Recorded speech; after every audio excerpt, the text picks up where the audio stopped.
পশ্চিমবঙ্গ নামক একটা রাজ্য হিসাবে এটা ভারতবর্ষের সাথে অন্তর্ভুক্ত হয় এবং 1947 সালের 15 আগস্টের ভারতের স্বাধীনতার সাথে সাথে এটা একটা পৃথক অঙ্গরাজ্য হিসাবে স্বাধীন ভারতের একটা অংশ নিয়েছে। তাই আপনারা একটু আগেই শুনলেন মাতার বীর সন্তান ডক্টর শ্যামা প্রসাদ মুখোপাধ্যায় মহোদয় প্রতিকৃতিতে শ্রদ্ধা জ্ঞাপন ও মাল্যদান করছেন মাননীয় সমষ্টি উন্নয়ন আধিকারিক জয়পুর উন্নয়ন ব্লক। শ্রদ্ধা জ্ঞাপন করলাম ডক্টর শ্যামা প্রসাদ মুখোপাধ্যায় মহোদয়ের প্রতিকৃতি।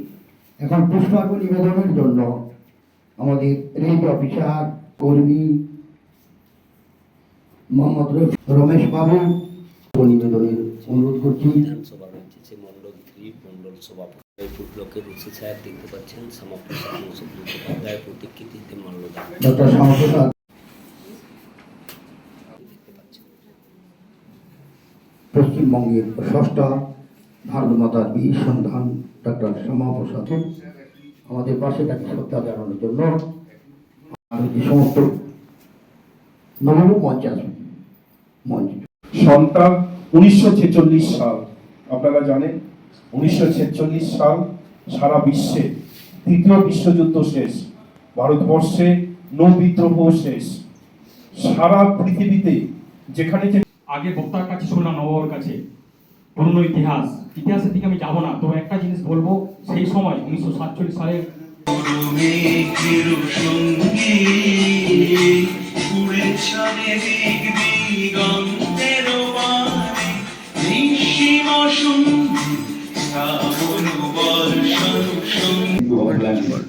আজকের পশ্চিমবঙ্গ বিশেষ কিছু বলতে চাই না, শুধু বলছি ন্যায় দেবতার বিদিতেই শুধু প্রণত তোমার শির, অসত্য সাথে সন্ধি করিতে পারো নাই মহাবীর, সারাটি দেশের বেদনার ভার বহিতে পারে কি কেহ, ভূধরের সমদুরহ ভার সহিতে পারে কি কেহ।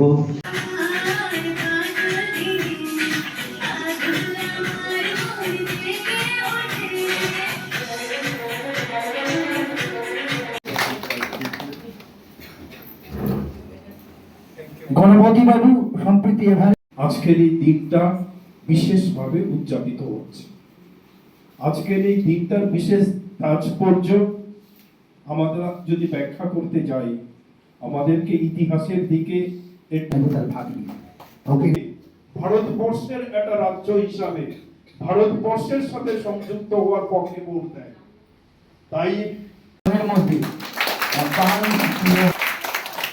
অন্তর্ভুক্ত হয়ে যেত, আমরাও হয়তো সেই দেশেই